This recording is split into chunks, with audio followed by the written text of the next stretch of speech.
ഞാൻ നിന്നെ സൃഷ്ടിച്ച ദൈവം,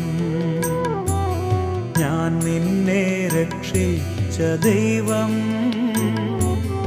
ഞാൻ നിന്റെ പാതയിൽ എന്നും വെളിച്ചമായി നിന്നെ നയിക്കുന്ന ദൈവം.